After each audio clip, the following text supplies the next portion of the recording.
Sharp study में आप सबका स्वागत है।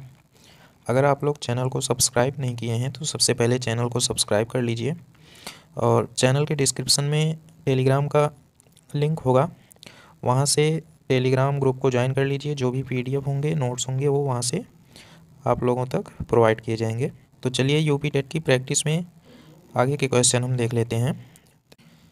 पहला क्वेश्चन देखते हैं। दिया गया है, यदि x और y शून्येतर वास्तविक संख्याएं हों तो x square plus y square plus x y plus y square ए कह रहा हमेशा धनात्मक है, बी कह रहा हमेशा ऋणात्मक है, सी कह रहा है एक्स और वाई के कुछ मानों के लिए शून्य है, या फिर डी कह रहा है मान धनात्मक और ऋणात्मक दोनों हो सकता है। तो यहाँ से बता दें, एक्स और वाई शून्येतर दिया गया है। शून्येतर का मतलब जो संख्याएँ माइनस में होती हैं। तो यहाँ पे x square plus x y plus y square दिया गया है। तो यहाँ पे ध्यान देना है कि किसी भी संख्या का जब हम वर्ग करते हैं, माइनस में कोई संख्या अगर है उसका हम वर्ग करते हैं तो वो प्लस में हो जाती है। और दूसरी चीज़, दो संख्याएं अगर माइनस में हो उन दोनों का आपस में गुणा करते हैं तो वो प्लस में हो जाता है।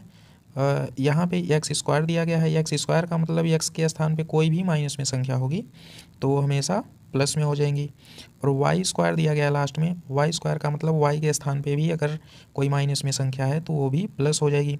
और बीच में दिया गया है एक्स इंटू वाई, यानी कि एक्स भी माइनस वाई भी माइनस अगर है तो माइनस माइनस का गुणा प्लस हो जाता है, यानी कि तीनों संख्याएं प्लस में आ जाएंगी। और जब तीनों को आपस में जोड़ेंगे तो हमेशा प्लस मान ही आएगा। अतः इसमें से जो मान निकल के आएगा वो हमेशा धनात्मक होगा। तो हमारा ए वाला ऑप्शन सही हो जाएगा, हमेशा धनात्मक। अगला क्वेश्चन देखते हैं। इसमें कह रहा है संलग्न चित्र में स्टार के स्थान पर संख्या होगी। तो यहाँ पे देख लेते हैं। जैसे यहाँ पे दिया गया है 4 3 6 1, बीच में दिया है 7। तो यहाँ पे देखते हैं 4 और 3 को जब हम जोड़ेंगे 7 आएगा, 6 1 को जोड़ेंगे 7 आएगा, 3 2 को जोड़ेंगे 5 आएगा, 4 1 को जोड़ेंगे 5 आएगा, 8 7 को जोड़ेंगे 15 आएगा, 9 6 को जोड़ेंगे 15 आएगा। इसी तरह से यहाँ पे 6 5 को जोड़ेंगे 11 आएगा, 7 4 को जब जोड़ेंगे तो भी 11 आएगा। तो हमारा डी ऑप्शन सही हो जाएगा, 11। अगला क्वेश्चन देखते हैं। कह रहा है यदि किन्हीं दो प्राकृतिक संख्याओं a और b के लिए a की पावर b बराबर 125 हो तो b की पावर a है। तो यहाँ पे बता दें, जो 125 दिया गया है, 125 का हम क्या करते हैं, गुणनखंड कर लेते हैं, अभाज्य गुणनखंड। तो ये कटेगा 5 से, तो ये हो जाएगा 5 दूना 10, 5 पचे 25, फिर 5 से काटेंगे, 5 पचे 25 हो जाएगा। यानी कि 125 जो होगा उसको हम लिख सकते हैं 5 की पावर 3। और यहाँ पे दिया गया है a की पावर b बराबर 125। यहाँ पे दिया है a की पावर b बराबर 125। तो यहाँ पे देख रहे हैं, जो a दिया है a के स्थान पे आ गया 5, और जो b दिया है b के स्थान पे आ गया ये 3। तो यानी कि a का मान हो जाएगा 5 और b का मान हो जाएगा 3। तो यहाँ पे b की पावर a का मान पूछ रहा है, तो b का मान 3 है और a का मान 5 है। तो यहाँ से 3 की पावर 5 का मान जब हम निकालेंगे तो 3 का 5 बार गुणा हो जाएगा, और जब 3 का 5 बार गुणा करेंगे तो ये आ जाएगा 243। यानी कि 3 की पावर 5 का मान होता है 243, और यही ए वाला ऑप्शन हमारा सही हो जाएगा, 243। अगला क्वेश्चन देखते हैं। दिया है 1 से 10 तक की सभी प्राकृतिक संख्याओं से विभाजित होने वाली सबसे छोटी संख्या है। तो अगर इस टाइप के क्वेश्चन दिए गए हों तो क्या करते हैं, 1 से 10 तक की संख्याएं दी गई हैं तो 1 से 10 तक की सभी संख्याओं का हम लासा निकाल लेते हैं। जो लासा आएगा वही हमारा आंसर हो जाएगा। तो 1 से 10 तक की संख्याओं का जब हम लासा निकालते हैं तो हमको प्राप्त होता है 2520 प्राप्त होगा। तो यही सी वाला ऑप्शन हमारा सही हो जाएगा, 2520। अगला क्वेश्चन देखते हैं। कह रहा है यदि 4/8/2017 को शुक्रवार है तब 61 दिन के बाद कौन सा दिन होगा। तो 4/8/2017 को शुक्रवार है तब 61 दिनों के बाद कौन सा दिन होगा। तो ये जो 61 दिया गया है, तो इसमें हम देख लेते हैं कितने सप्ताह हो जाएंगे। सप्ताह निकालने के लिए हम क्या करते हैं, 7 से भाग कर देते हैं। 7 से भाग करेंगे तो ये आ जाएगा 7 8 56, और यहाँ से आ जाएगा 5, यानी कि 7 × 8 + 5। तो कुल मिला के 7 सप्ताह आएंगे और 5 एक्स्ट्रा दिन आएगा। तो एक सप्ताह के बाद जो है दिन की पुनरावृत्ति होने लगती है, तो इसलिए 8 सप्ताह तक अगर शुक्रवार है तो शुक्रवार ही आएगा। फिर शुक्रवार के बाद 5 दिन और जोड़ लेंगे, तो शुक्रवार के बाद 5 दिन और जोड़ेंगे तो आएगा बुधवार। लेकिन यहाँ पे कह रहा है 61 दिन के बाद, मतलब 61वें दिन, मतलब कि 61 दिन पे बुधवार आएगा और 61 बुधवार के तुरंत बाद आ जाएगा बृहस्पतिवार। तो हमारा ए वाला ऑप्शन सही हो जाएगा, बृहस्पतिवार। अगला क्वेश्चन देखते हैं। इसमें दिया गया दिए गए चित्र में ए बी समांतर सी डी, तब वाई अंश माइनस एक्स अंश का मान है। ये चित्र दिया हुआ है। ए कह रहा 30 अंश, बी कह रहा 10 अंश, सी कह रहा 20 अंश या फिर डी कह रहा 40 अंश। तो वाई और एक्स के मानों का अंतर निकालना है यहाँ पे।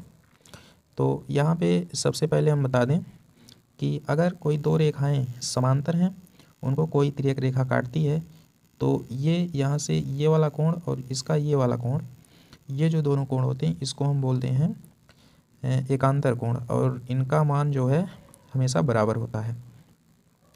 तो और यहाँ पे इधर वाला कोण, ये वाला कोण इस वाले कोण के बराबर हो जाएगा और ये वाला कोण इस वाले कोण के बराबर हो जाएगा।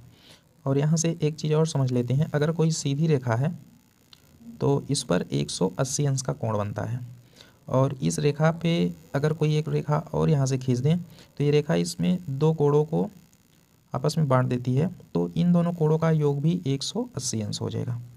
तो यहाँ से देख लेते हैं, जो हमारा चित्र में दिया गया है यहाँ पे ये 110 अंश है। अगर ये 110 अंश है तो ये भी हमारा 110 अंश हो जाएगा। और अगर ये 110 अंश हो गया तो ये जो y अंश है, ये वाला इधर का और ये वाला दोनों है, इन दोनों का योगफल 180 होगा। और अगर ये इधर का 110 हो गया, ये इधर का 110 हो गया, तो y का मान कितना हो जाएगा, y बराबर हो जाएगा 70 अंश, क्योंकि 110 और प्लस 70 करेंगे तो आ जाएगा 180। यहाँ पे देख लेते हैं, ये 120 अंश है और 120 है, तो इधर वाला कोण जब निकालेंगे तो इधर आ जाएगा 60 अंश, क्योंकि अभी हमने बताया सीधी रेखा पर 180 अंश का कोण बनता है। इधर 120 हो गया तो इधर बन जाएगा 60 अंश। तो अगर ये 60 अंश हो गया तो इसका एकांतर कोण ये x वाला है, तो x का मान भी कितना हो जाएगा, ये हो जाएगा 60 अंश। तो यहाँ पे हमको मान निकालना है y minus x, y minus x. y का मान आ गया 70 और x का मान आ गया 60। 70 में से 60 घटाएंगे तो आ जाएगा 10 अंश। यही 10 अंश हमारा आंसर हो जाएगा। अगला क्वेश्चन देख लेते हैं। कह रहा है यदि किसी दुकानदार को एक वस्तु को 390 रुपये पर बेचने पर 20% का लाभ होता है, तो वस्तु का क्रय मूल्य है, हम मान लेते हैं इसका क्रय मूल्य है x रुपये। कह रहा 20% का लाभ प्राप्त होता है 390 पर बेचता है, तो यानी कि x का जब हम 20% निकालेंगे तो उसका लाभ प्राप्त होगा। लेकिन अगर इसका विक्रय मूल्य निकालना है तो इसको 120% पे बेचता है, तो x का 120% निकालेंगे, ये इसके विक्रय मूल्य यानी कि 390 के बराबर होगा। यहाँ से x का मान निकालेंगे तो x बराबर आ जाएगा 390 गुणे 100 और बटे 120। यहाँ से एक जीरो से एक जीरो काट लेते हैं, और 12 से जब हम इसमें भाग करेंगे तो ये आ जाएगा 25, 4 से काटेंगे 25, यहाँ पे 3 आ जाएगा, और 3 से इसमें भाग करेंगे 3, 13 तियाँ 39। 13 और 25 का जब हम आपस में गुणा करेंगे 25 तियाँ 75 हो जाएगा, और 25 7 हो जाएगा 32, यानी कि 325 रुपया इसका क्रय मूल्य था। तो डी वाला ऑप्शन सही हो जाएगा। अगला क्वेश्चन देखते हैं। कह रहा है यदि किसी कस्बे की जनसंख्या 60,000 से बढ़कर 65,000 हो जाती है तो जनसंख्या में वृद्धि प्रतिशत है। तो जनसंख्या में वृद्धि प्रतिशत निकालने का सूत्र होता है जनसंख्या में हुई वृद्धि गुणे 100 बटे प्रारंभिक जनसंख्या। तो 60,000 से 65,000 हो रही है, तो टोटल वृद्धि कितनी है, यानी कि 5,000 की यहाँ पे वृद्धि हो रही है। तो अभी हमने बताया वृद्धि यानी कि 5,000 गुणे 100 और बटे हो जाएगा प्रारंभिक जनसंख्या यानी कि 60,000। तो यहाँ से ये जीरो काट लेंगे, 4 बार जीरो कट गया यहाँ से, और 50 में 6 से भाग करेंगे, या फिर ये हो जाएगा 25 और ये हो जाएगा 3। 25 में 3 से भाग करेंगे तो 3 8 24, 1/25 1/3, यानी कि 8 सही 1/3%। तो ये सी वाला ऑप्शन सही हो जाएगा, 8 सही 1/3%। अगला क्वेश्चन देख लेते हैं। कह रहा है 40 व्यक्ति 30 दिन में 200 किलोग्राम चावल खाते हैं, कितने दिनों में 30 व्यक्ति 500 किलोग्राम चावल खाएंगे। तो 200 किलोग्राम 40 व्यक्ति खा रहे हैं, तो 1 किलोग्राम कितने व्यक्ति खाएंगे, इसके लिए हम क्या करेंगे, 40 में 2 से भाग कर देंगे 200 से। तो यहाँ पे हमको निकालना है 500 किलोग्राम के लिए। तो 500 किलोग्राम कितने व्यक्ति खाएंगे, इसके लिए हम क्या करेंगे, 40 गुणे 500 और बटे हो जाएगा 200, भाग कर लेंगे, यहाँ से ये कट गया, यहाँ से हो जाएगा 20, 20 में 5 से गुणा करेंगे तो ये हो जाएगा 100। तो 30 व्यक्ति 500 किलोग्राम चावल खाएंगे, मतलब कितने दिनों में, तो ये हमारा आंसर आ जाएगा 100 दिन में। तो डी वाला हमारा सही हो जाएगा 100 दिन में। अगला क्वेश्चन देखते हैं। कह रहा एक समचतुर्भुज के विकर्णों की लंबाइयाँ 16 सेंटीमीटर तथा 12 सेंटीमीटर हैं, समचतुर्भुज की भुजा है। तो यहाँ पे बता दें, जो समचतुर्भुज होता है एक ऐसा चतुर्भुज होता है जिसकी चारों भुजाएं बराबर होती हैं।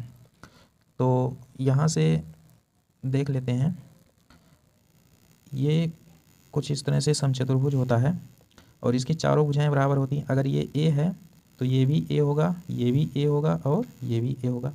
कह रहा है इसके दो विकर्ण हैं और दोनों की लंबाइयाँ दी गई हैं 16 और 12, ये हो जाएगा 12 और ये हो जाएगा 16।